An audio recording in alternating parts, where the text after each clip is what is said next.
নমস্কার। গল্পের তরীতে সকল শ্রোতা বন্ধুদের স্বাগত জানাই। গল্পের তরীতে আজ আপনাদের শোনাব শ্রদ্ধেয় লেখক মানিক বন্দ্যোপাধ্যায়ের লেখা গল্প যাত্রা। গল্প পাঠ কেমন লাগছে কমেন্টে অবশ্যই জানাবেন। ভালো লাগলে লাইক ও শেয়ার করবেন। আরও একটি ভিন্ন স্বাদের গল্প শুনে নিতে চ্যানেলটিকে সাবস্ক্রাইব করে নেবেন। তাহলে শুনতে থাকুন আজকের গল্প যাত্রা। বৈশাখের সপ্তমী তিথিতেই এ বাড়িতে আজ বিজয়া আসিয়াছে। চারিদিকে বিচ্ছেদ বেদনার একটি করুণ ছায়াপাত হইয়াছে। কারণটা সম্ভবত এই যে সকলেই অল্পাধিক শ্রান্ত, অথচ উৎসবের জের এখনো মেটে নাই। বাড়ি এখনো আত্মীয় স্বজনে ভরিয়া আছে। ছেলে মেয়েদের কলরব কালকের চেয়ে আজ কোনো অংশেই কম নয়। অকেজো লোকের অকারণ চলাফেরা, কাজের লোকের অসহিষ্ণু ব্যস্ততা, খাওয়া খাওয়ানো, মাছ কোটা, তরকারি কাটা, হলুদ বাটা ও রান্নার সমারোহ সবই পুরোদমে চলিতেছে। উঠোনের কোণে নিম আর আম গাছের মেশানো ছায়ায় পাতা চৌকিতে বয়স্ক প্রতিবেশীদের হুঁকা টানার বিরাম নাই। তা ইহা স্বাভাবিক বৈকি। এতগুলি মানুষের মধ্যে ধরিতে গেলে কজনেরই বা বুকের ভিতরটা আজ ভারী হইয়া উঠিয়াছে, চোখের আড়ালে অশ্রু জমিয়াছে। দৈনন্দিন জীবনটা নিরুৎসব সকলেরই।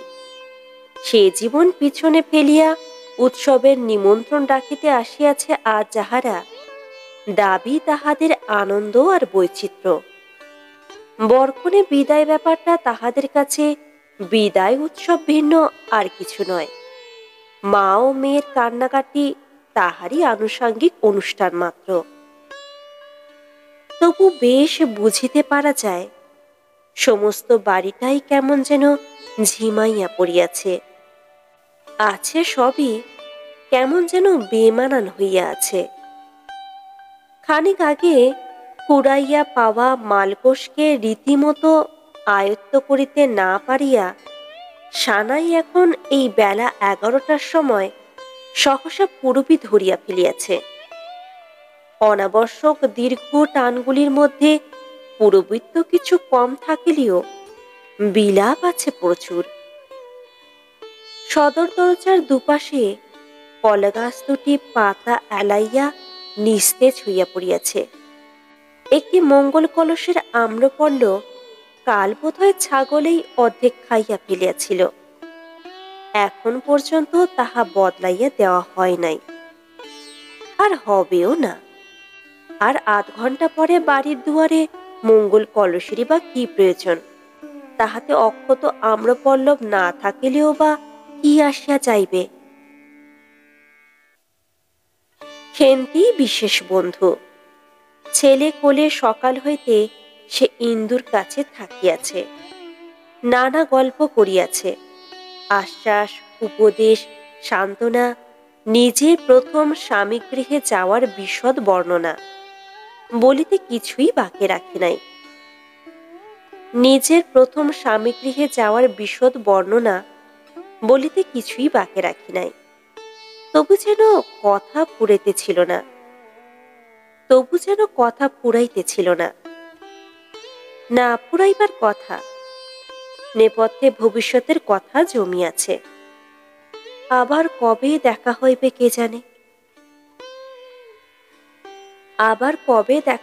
কে জানে। এক সময় দুজনে বাপের বাড়ি আসিতে পারে, তবেই তো। খেন্তির ছুটি ফুরাইয়া আসিয়াছে, আর দিন তিনেক, তারপর বছর খানেকের মতো নিশ্চিন্ত। নিজের কথার সূত্র ধরিয়া খেন্তি বলিয়া চলিল, নিজেকে দুভাগ করে ফেলতে হবে ভাই।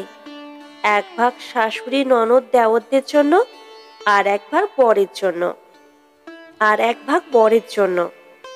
যদি দেখিস শাশুড়ি ননদ একটু বেশি বেশি শত্রুর ভাবছে, প্রথম প্রথম বরের ভাগটা ছোট করে ওদের ভাগটা বড় করে ফেলবি।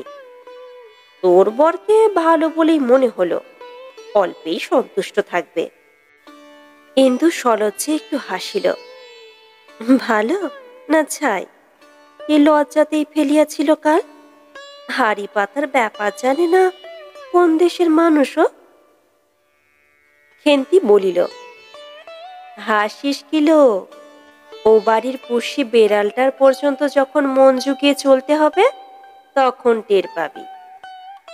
এবার অবশ্য তেমন ভাবনা নেই, যে কটা দিন থাকিস বয়স আর রূপের সমালোচনা শুনে আর যে যা করতে বলে করে ঘরের মেয়ে ঘরে ফিরে আসবি। খেলা বুঝবি পরের বার। কেউ আপন করবার চেষ্টাটুকু করবে না, এক বর ছাড়া। তা বড় যে খুব বেশি চেষ্টা করবে মনেও করিস না। নিজে নিজে তোকে সকলের আপন হতে হবে। বাবা, সে এক তপস্যা। লোক যদি ওরা মোটামুটি ভালো হয় তাহলে বছর খানেকের তপস্যাতে একরকম ঠিক হয়ে আসে। পান থেকে খসা চুনটুকু নিয়ে আর কেলেঙ্কারি কাণ্ড বেঁধে যায় না। গরম মেজাজে কেউ থাকলে জিততির একটা ফ্যাটকা যদি বাঁধে আর কি, রইল তা চিরস্থায়ী হয়ে। দোষ সে তোমারই হোক আর যারই হোক। আমার মেজ ননদ, কি রাগ বাবা, তাওয়ার মতো তেতেই আছে। আমাকে গাল না দিয়ে আজও কি সে জল খায়? খায় না।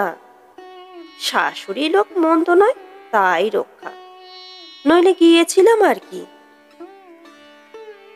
মেজ ননদের সঙ্গে কবে কি তুচ্ছ ব্যাপার নিয়া খুঁটিনাটি বাঁধিয়াছিল, খেন্তি তাহার কয়েকটি দৃষ্টান্ত দাখিল করিল।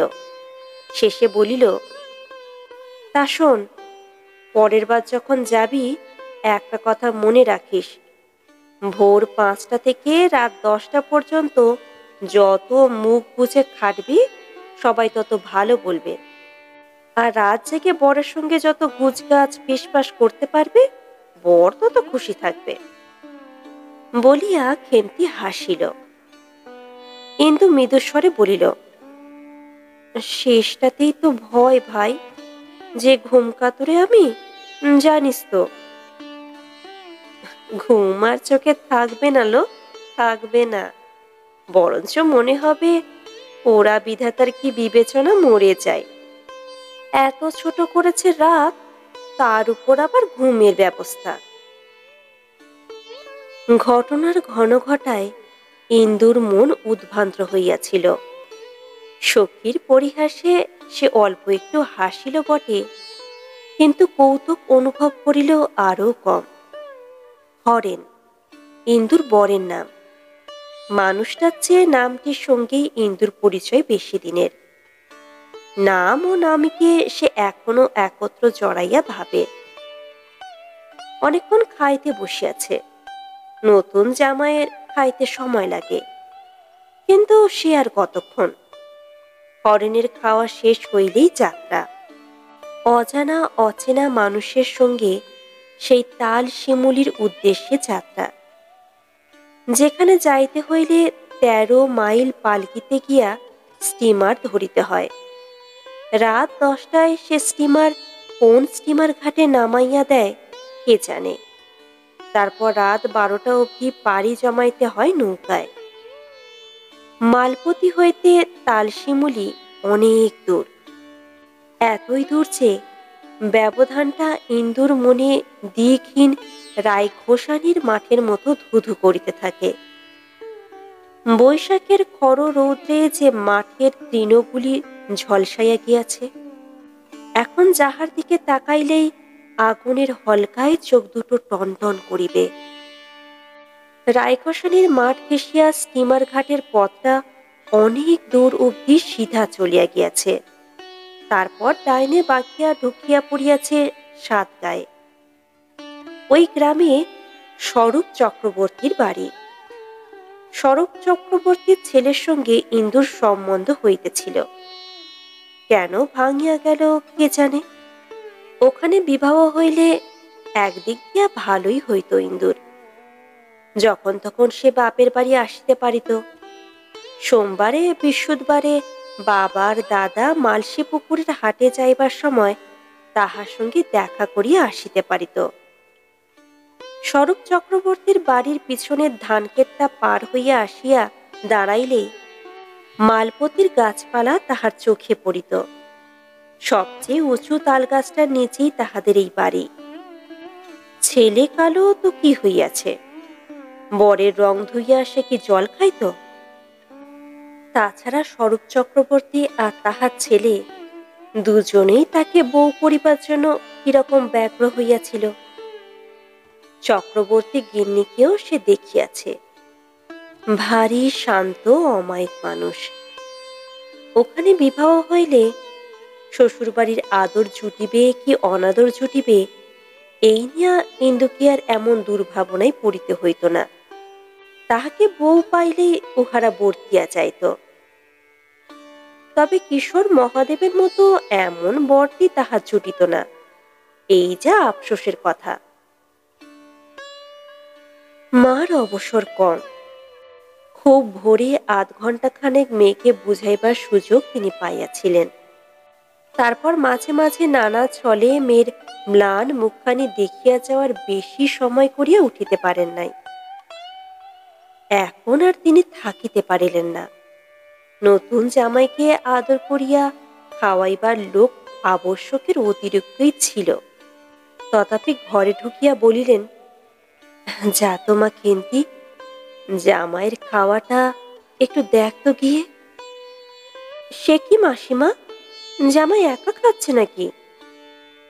ছেলেকে কাঁধে তুলিয়া কেন্তি তাড়াতাড়ি চলিয়া গেল। মা বলিলেন, পাতের কাছে বসলি আর উঠে এলি, কিছুই তো খেলি না ইন্দু, একটু দুধ এনে দি, চুমুক দিয়ে খেয়ে ফেল মা, খিদে নইলে যে সারা হয়ে যাবি।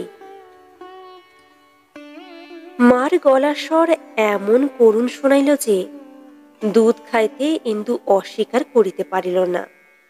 বলিল, এখন না মা, পরে খাবো খন। পরে আর কখন খাবি মা, পর কি আর আছে? জামাইয়ের খাওয়া হলে সবাই তো তোকে আবার ছেঁকে ধরবে, তখন কি আর খেতে পারবি? এখনই খেয়ে নে। আমার কিছু খেতে ইচ্ছে করছে না মা। মার চোখ সজল হইয়া উঠিল। তা কি আমি বুঝি না মা, তবু খেতে হবে। রাস্তায় তুই খিদে কষ্ট পাচ্ছিস ভেবে আমি এখানে কি করে থাকবো বল দেখি? একটু দুধ তুই খা ইন্দু, লক্ষ্মী মা আমার। একটু মানে এক বাটি, এবং বাটিটাও নেহাত ছোট নয়। দুধের পরিমাণ দেখিয়া ইন্দুর ভয় হইল। মার মুখ চাহিয়া সবখানি দুধ কোনো মতে যে গেলা যায় না এমন নয়, কিন্তু রাস্তায় বমি হওয়ার আশঙ্কা আছে। তবু খাইতে হইল তাহাকে সবটাই। সে যেন অবোধ অবাধ্য শিশু, এমনই ভাবে গায়ে মাথায় হাত বুলাইয়া তোষামত করিয়া বকিয়া মা তাহাকে সবটুকু দুধ খাওয়াইলেন। ভিজা হাত মুখে বুলাইয়া নিজের আঁচলে মুখ মুছাইয়া দিলেন। চুপি চুপি বলিলেন, এক কাজ করবি ইন্দু, খানিকটা সন্দেশ তলা করে কলা পাতায় মুড়ে দিচ্ছি, সঙ্গে নিবি? রাস্তায় যদি খিদে পায়। মা গো, মেয়েকে যে তিনি এত ভালোবাসেন আগে তাহা কে জানিত? দুদিন আগেও ইহাকে কারণে অকারণে কত মুখ ঝামটা দিয়াছেন, কত লাঞ্ছনা করিয়াছেন। সেসব কথা ভাবিলেও আজ চোখ ফাটিয়া জল আসিতে চায়। দেখিতে দেখিতে মেয়ের দেহ দীঘল হইয়া উঠিল। দুধ না, ভালো মাছটুকু না, তবু যেন কলা গাছের মতো হুহু করিয়া বাড়িয়া চলে, অথচ বর জোটে না। মেয়ের দিকে তাকাইলেও বুকের ভিতরটা যেন তাহার হিম হইয়া যাইত। 1 বছর ধরিয়া পেটের মেয়ে যেন 70ও বাড়া হইয়াছিল। এমন রাজরানীর মতো আজ ইহাকে মানাইয়াছে, এমন গড়ন, এমন মাজার রং, এমন লাবণ্য, কিছুই কি তখন চোখে পড়িত ছাই? মনে হইতো এমন কুরূপা মেয়ে ভূভারতে আর জন্মায় নাই। চিবুক ধরিয়া উঁচু করিয়া মা ইন্দুর সলজ্জ মুখখানি অতৃপ্ত নয়নে চাহিয়া দেখিয়া ভাবিলেন, বড় অন্যায় হইয়াছিল। বিনা দোষে মুখ বুঝিয়া কত দুঃখই এ মেয়ে তাহা সইয়াছে। বিন্দুর বেলা সাবধান থাকিবেন, আর অমন করিয়া যখন তখন ভুগিবেন না, যাতা খোঁটা দিবেন না।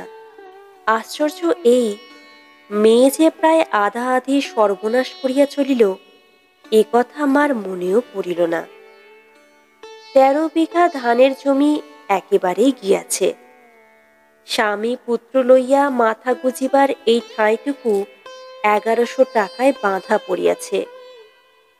কত মাস কত বছর ধরিয়া স্বামীর আয়ের অধিকাংশ গ্রাস করিয়া এবারে মুক্ত হইবে কে জানে।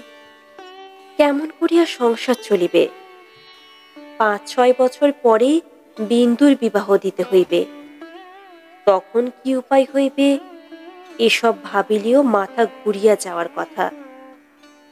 মা কিন্তু এখন ওসব কিছুই ভাবিতেছিলেন না। ভাবিবার সময় অনেক জুটিবে। মেয়ে যে আজ তাহার মহা সমারোহে পর হইয়া যাইতেছে। ইন্দু আস্তে আস্তে জিজ্ঞাসা করিল, হ্যাঁ মা, খোকার ঘুম ভাঙেনি?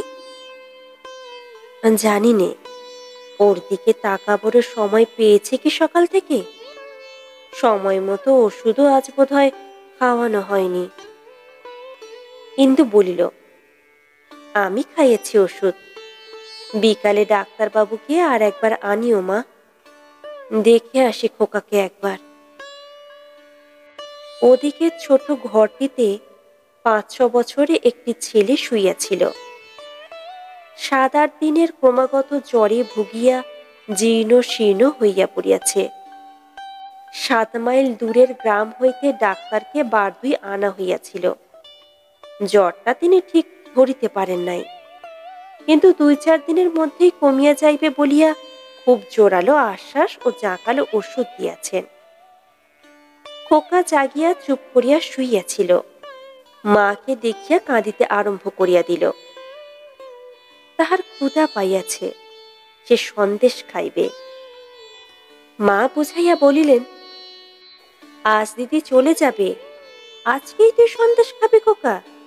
দিদিকে তুই ভালোবাসিস নে বুঝি? তুই কাঁদিস তো ইন্দু, খুব কাঁদিস পালকিতে উঠে।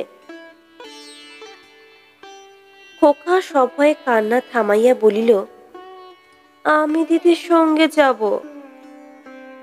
যাস, আগে তবে বার্লি খা। বার্লি না খেলে দিদির সঙ্গে নেবে না। নিবি ইন্দু? ইন্দু কান্না চাপিয়া বলিল, না। মা বার্লি আনিতে চলিয়া গেলেন। এই ঘরখানা খুবই ছোট। পুরনো চ্যাচের বেড়া, বিবর্ণ টিনের চাল। এক কোণে এক বোঝা প্যাকাটি ঠেস দিয়া রাখা হইয়াছিল। কখন কাঠ হইয়া পড়িয়াছে। বাঁশের তৈরি চৌকির তলে সারি সারি গুড়ের হাঁড়ি সাজানো। দরজার বাহিরেই বাড়ির কিষান গরুর জন্য বিচালি কাটে। ঘরের মধ্যে খড়ের টুকরা উড়িয়া আসিয়া পড়িয়াছে। এই ঘরেই খোকা জন্মিয়াছিল। কিন্তু সহসা সে কথা মনে পড়িয়া গেল। তাহার আকস্মিক ও পরিমিত আশঙ্কার মধ্যে যুক্তির সম্পূর্ণ তিরোভাব ঘটিল। মনে হইল, বিবাহের গোলমালে রোগা ছেলেটাকে যে এ ঘরে সরাইয়া আনা হইয়াছে, তাহাতে বোধ হয় নিয়তির হাত ছিল। ফলটা হয়তো ইহার শুভ হইবে না। মনে মনে ইন্দু ভয় পাইল। কয়েক সেকেন্ডের কল্পনায় সে যেন ভয়ঙ্কর একটা দুঃস্বপ্ন দেখিয়া ফেলিয়াছে। কুলুঙ্গিতে 3-4টা ওষুধের শিশি। চোখ তুলিয়া ইন্দু সেগুলি ভালো করিয়া নিরীক্ষণ করিল। উপরে তাকিয়ে খোকার ময়লা রবারের বলটা কে যেন তুলিয়া রাখিয়াছে। ভগবানের বুড়োটে খেয়ালের ঠিক উপরেই খোকার খেলাঘর। তোর বলটা তাকে কে তুলে রাখলে রে খোকা? গদাই রেখেছে। খেলিতে খেলিতে খোকার হাত যখন ব্যথা হইয়া গেল, গদাইদা তখন বলটা তুলিয়া রাখিল। শুয়ে শুয়ে বল খেলা বিচ্ছিরি না দিদি? হ্যাঁ। আচ্ছা খোকা, বল খেলতে তুই খুব ভালোবাসিস? বল খেলিতে ভালোবাসে না? বাসেই তো। দাঁড়া তবে, আসবার সময় পোড়াবাড়ি ঘাটের সেই মনোহারি দোকান থেকে তোর জন্যে দুটো বল কিনে আনবো। তেমন বল তুই কখনো দেখিসনি খোকা। তোর এটা তো ছোট্ট, সেগুলি এর ঠিক দুনো হবে, দেখিস। আর সাদা যেন ধপধপ করছে। ভালো হয়ে একসঙ্গে 3টে বল নিয়ে মজা করে খেলবি, কেমন? একটু উৎসুক উগ্রীব সুরেই ইন্দু কথাগুলি বলিল। বলের বর্ণনা শুনিয়া খোকার লুব্ধতা চরমে উঠিয়া যাইবে, এরকম একটা আশা যেন তাহার আছে। তাহার ফিরিয়া আসা অবধি বলের লোভে খোকা অশুভকে ঠেকাইয়া রাখিবে, এমন যুক্তিহীন কথাও ইন্দু আজ এই একান্ত অসময়ে অসম্ভব মনে না করিয়া পারিল না। ঘরের পিছনেই ছিটাল। গোটা 2 কণ্টকাকীর্ণ বাবলা গাছের গোড়া হইতে ডোবার পাড়টা ঢালু হইয়া নামিয়া গিয়াছে। ডোবায় এখন জল নাই, শুধু আগাছা আর কাদার একটু তলানি। একটা চাপা বাষ্পীয় দুর্গন্ধ ওখান হইতে উঠিয়া আসিতেছিল। কি যেন পচিয়া গিয়াছিল, এখন রোদের তেজে শুকাইয়া উঠিতেছে। ইন্দুর মনে পড়িল, বছর 3 আগে মার যখন কঠিন অসুখ হইয়াছিল, তখন খোকাকে কাছে লইয়া শুইয়া প্রথম কয়েক রাত্রি যে গন্ধে তাহার ঘুম আসে নাই, এই গন্ধ যেন তাহারই অনুরূপ। আজ দুপুরে সেই কটি রাত দুপুরের নিরুপায় ক্রোধ ও বিরক্তি যেন স্পষ্ট হইয়া অনুভব করা যায়। এতক্ষণে ইন্দুর ভালো করিয়া কান্না আসিল, উচ্ছল উচ্ছ্বসিত কান্না। চাপিবার চেষ্টা করিয়াও সে চাপিতে পারিল না। খোকাকে ভীত ও সন্ত্রস্ত করিয়া তুলিয়া সে কাঁদতে আরম্ভ করিয়া দিল। চোখে চাপা দেওয়া আঁচল তাহার চোখের জলে ভিজিয়া গেল, কিন্তু বেশিক্ষণ সে কাঁদিল না। অল্প সময়ের মধ্যেই শ্রান্ত ও নিস্তেজ হইয়া থামিয়া গেল। মনে হইল একটু ঘুমাইতে পারিলে সে যেন বাঁচিত। খোকার পাশে শুইয়া খোকার শীর্ণ তপ্ত দেহটি বুকে জড়াইয়া খানিকক্ষণের জন্য চোখ বুঝিবার লোভ ইন্দুকে ব্যাকুল করিয়া তুলিল। বরের খাওয়া বোধ হয় এতক্ষণে শেষ হইয়া গিয়াছে। আচাইয়া পান মুখে দিতে তাহার যতটুকু সময় লাগিবে, ঠিক ততটুকু সময় ইন্দু তাহার ছোট ভাইটির বিছানায় একটু শুইতে চায় আজ। বিদায় সত্যি সমারোহের ব্যাপার। কয়েকটি অনুষ্ঠান আছে, সুন্দর কয়েকটি মেলি আচার যথাবিহিত পালন করিতে হয়। প্রণামের ঘটাও কম নয়। উচ্চারিত অনুচ্চারিত আশীর্বচন লিপিবদ্ধ করিলে একখানি চিঠি বই হয়। প্রতিবেশিনীদের মন্তব্য পরস্পরের প্রতি ফিসফাস করিয়া কিন্তু বরকনে এবং অন্যান্য অনেকেরই সুশ্রাব্য স্বরে চটি বয়ে কুলায় না। ইহাদের মধ্যে বয়স্করা স্পষ্ট স্মরণ করিতে পারেন, 3টি ছেলে মেয়ে কোলে লইয়াও শ্বশুর বাড়ি আসিতে তাহারা কত কাঁদিয়াছিলেন। যাহারা ছোট, শ্বশুর বাড়ি যাওয়ার সময় খুব একচোট কাঁদিবার ভরসা তাহারা রাখে। কিন্তু যে কাঁদিল না, ইহাদের সকলের কাছেই তাই তাহা অসহ্য ঠেকিল। শব্দ করিয়া না কাঁদুক, ঘন ঘন চোখও কি মুছিতে পারে না মেয়েটা? দেখলে রাঙা পিসি, মেয়ে ধারি করে বিয়ে দেবার ফলটা একবার দেখলে? বর পেয়ে বরতে গেছেন, এক ফোঁটা জল নেই গা মেয়ের চোখে। প্রতিবাদ করে খেন্তি। রাঙা পিসি আবার কি দেখবে কালো পিসি?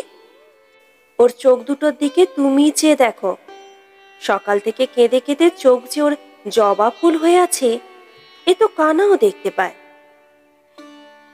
কালো পিসি মুখ কালো করিয়া বলেন, কি জানি বাছা, কেঁদে না রাত জেগে চোখ জবা ফুল হয়েছে। আজকালকার মেয়ে তোরাই ওসব ভালো বুঝিস।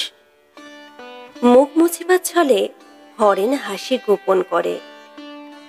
অথচ যে চোখ দুটির জবা ফুল হওয়া নিয়ে এই কৌতুক, তাহা ঘোমটার আড়ালে গোপন হইয়াই থাকে। সে চোখে জল না কাজল ঘোমটা না তুলিলে তাহার নজরে পড়ে না। তাই পুরনো মুখে ঘোমটাই এখানে দ্রষ্টব্য। ঘোমটা তুলিবার কৌতূহল ইহাদের কম। স্বামী গৃহে পা দিবা মাত্র সেখানকার আবাল বৃদ্ধ বনিতার মধ্যে যে কৌতূহলের প্রাচুর্য, ইন্দুর মুখখানিতে মুহুর মুহুর সিঁদুর ছড়াইয়া দিতে থাকিবে। রওনা হওয়ার সময় হইয়া আসে, কিন্তু বিদায় দিয়াও বিদায় দেওয়া হয় না। বরকর্তা তাগিদ দিতে দিতে উষ্ণ হইয়া ওঠেন। চারিদিক হইতে এই হলো এই হলো রব উঠিয়া তাহাকে কথাঞ্চিত শান্ত করে। কনের বাবা ঠ্যাঙানো জন্তুর মতো উদ্ভ্রান্ত দৃষ্টিতে চারিদিকে চাহিতে চাহিতে ক্রমাগত হাত কচলান। ওদিকে দিদির সঙ্গে যাওয়ার বায়না নিয়ে খোকার কান্না আর থামে না। ইন্দুর ইচ্ছা হয় এই অসহ্য অত্যাচারের হাত এড়াইতে ছুটিয়া পালকিতে উঠিয়া পড়ে। বেদনার এই বিরাট ভূমিকা কেন? থাকিবার যখন উপায় নাই, তাড়াতাড়ি যাওয়াই ভালো। উঠানে দাঁড়াইয়া না থাকা না যাওয়ার যন্ত্রণাটা এমন সমারোহের সহিত ভোগ না করিলে কি নয়? দাঁড়াইয়া থাকিতে ইন্দুর কষ্ট হয়। সর্বাঙ্গ যেন অবশ হইয়া আসিতেছে।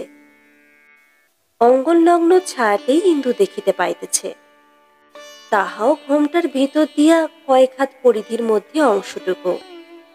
কিন্তু মাথার উপরে যে প্রকাণ্ড আম গাছটি চাঁদোয়ার মতো নিজেকে ডালপালায় ছড়াইয়া দিয়াছে, তার সর্বাঙ্গ ছাইয়া মুকুলের সমারোহ সে স্পষ্ট কল্পনা করিতে পারে। আষাঢ়ের শেষাশেষি এ গাছের ফল পাকিবে। খাইয়া শেষ করা যায় না এত ফল। কে জানে সে তখন থাকিবে কোথায়? খোকা কাঁদিতেছে, খুব আস্তে কাঁদিতেছে। পায়ের নিচের ঘন ছায়া কেমন গাঢ় নীল হইয়া উঠিল। ঘোমটার প্রান্ত হইতে একটা ধোঁয়াটে কুয়াশা উঠান পর্যন্ত নামিয়া যাইতেছে। তবু খোকা কাঁদিতেছে। অনেক দূরে তাল শিমুলির চেয়ে অনেক দূরে ঝিঝির ডাকের মতো কেমন ঝিমাইয়া ঝিমাইয়া খোকা কাঁদিতেছে। শুনিতে শুনিতে ইন্দুর মাথার মধ্যে একটা দুর্বোধ্য ঝমঝম শব্দ আরম্ভ হইল এবং পর মুহূর্তে সমস্ত উঠানটা বার কয়েক দুলিয়া শব্দহীন অন্ধকারে তলাইয়া গেল। দুহাত বাড়াইয়া উঠানটা ধরিতে গিয়া সে উঠানেই টলিয়া পড়িয়া গেল। হরেনি তাহাকে ধরিয়া ফেলিল, কিন্তু ধরিয়া রাখিল না।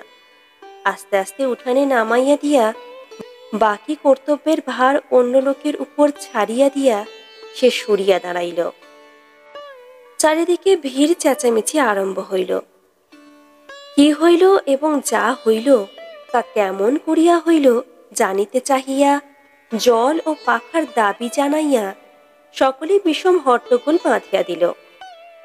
ভুল অন্টিতা কন্যার মস্তক কোলে তুলিয়া লইয়া মা বারবার তাহার নাম ধরিয়া ডাকিয়া ডুকরাইয়া কাঁদিয়া উঠিলেন।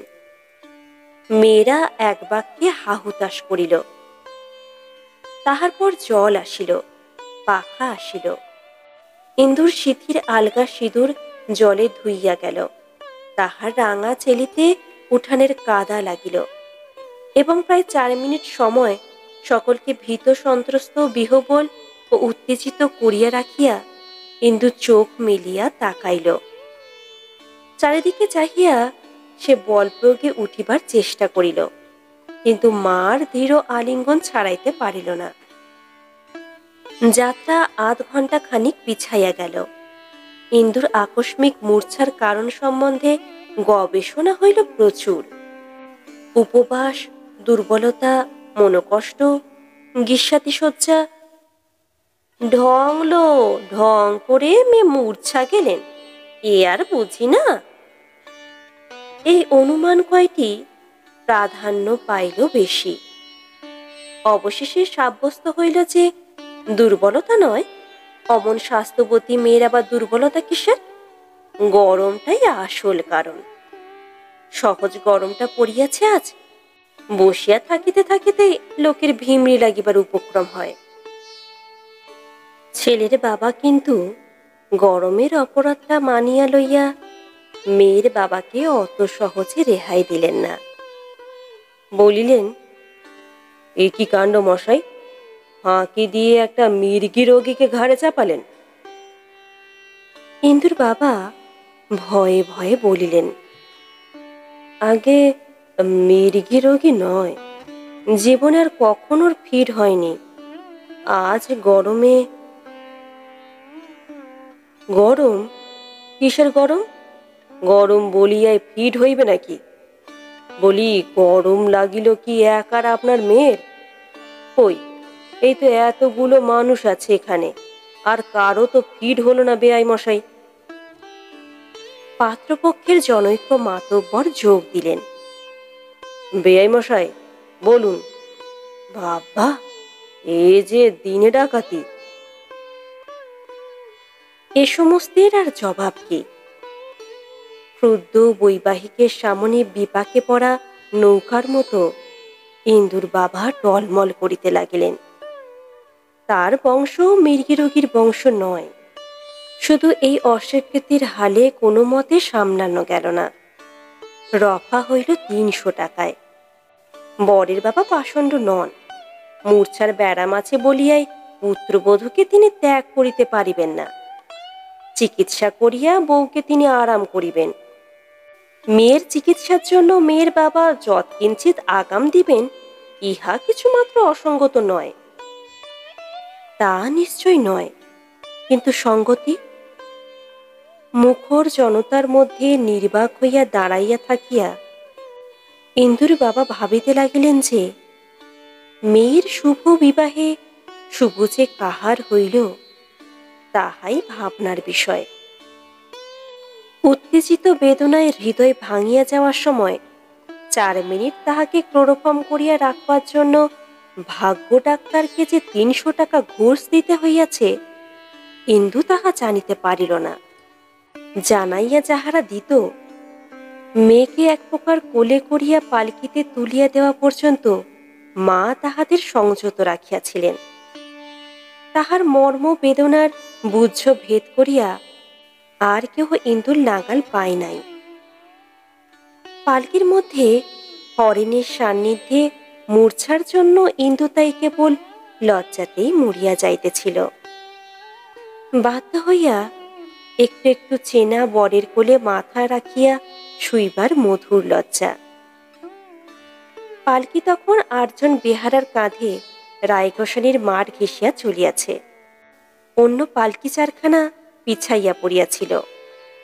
হরেন পালকির দরজা খুলিয়া দিল, বলিল, ঘামে সেদ্ধ হচ্ছে, গরম বাতাসও ভালো, কি বলো? ইন্দু কিছুই বলিল না, উঠিয়া বসিবার চেষ্টা করিল। বাধা দিয়া হরেন বলিল, না না, উঠো না, শুয়ে থাকো। ইন্দু চড়াইয়া চড়াইয়া বলিল, আপনার কষ্ট হচ্ছে। একদিকে তরুলতাহীন প্রান্তর, অন্যদিকে গ্রাম ও ক্ষেত খামার। ইহারই মধ্য দিয়া অসমের যাত্রী দুটি এমনই ভাবে সর্বপ্রথম পরস্পরের সুখ সুবিধার কথা ভাবিতে আরম্ভ করিল। পালকি বেহারাদের পায়ে পায়ে যে ধুলা উঠিল, রায়ঘোষানির মাঠের বাতাস তাহা কোন দিকে উড়াইয়া দিতে লাগিল, তাহার চিহ্ন মাত্র রহিল না। খানিক পরে পালকি 7 গায়ে প্রবেশ করিল। হরেন জিজ্ঞাসা করিল, এ গায়ের নাম জানো ইন্দু? আসবার সময় শুনেছিলাম, ভুলে গেছি। পালকির কোণে জড়সড় ইন্দু জবাব দিল, সাতগা। গ্রামটিকে ভালো করিয়া দেখিবার জন্য হরেন পালকির বাহিরে মুখ বাড়াইল। দেখিল একটা ময়রার দোকানের পরে পথের ধারে প্রকাণ্ড একটা বকুল গাছের তলে একটা কালো ছেলে দাঁড়াইয়া আছে। তাহার হাতে একখানা বই। বকুল গাছের ছায়ায় বসিয়া বই পড়িতে পড়িতে পালকির শব্দ শুনিয়া ছেলেটি কৌতূহল বশে উঠিয়া দাঁড়াইয়াছে। হরেন এরূপ অনুমান করিল। তারপর আরো কত গ্রাম কত মাঠ পার হইয়া সন্ধ্যার একটু আগে পালকি স্টিমার ঘাটে পৌঁছিল। স্টিমার তখন সবে আসিয়া নোঙর ফেলিয়াছে। নদীর অপর তীরে একটা চিতা প্রায় নিবিয়া আসিতেছিল। আঙুল বাড়াইয়া দেখিয়া হরেন বলিল, পথে চিতা দেখা শুভ হয়, তোমার আমার মনের মিল হবে, হবে না? যেন পথে চিতা না দেখিলে তাহাদের মনের মিল হইতে বাকি থাকিত। গল্পটি এই পর্যন্ত সমাপ্ত হল। আপনারা শুনছিলেন মানিক বন্দ্যোপাধ্যায়ের লেখা গল্প যাত্রা।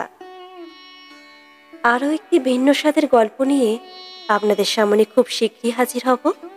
ততক্ষণের জন্য সবাই ভালো থাকবেন, সুস্থ থাকবেন। ধন্যবাদ।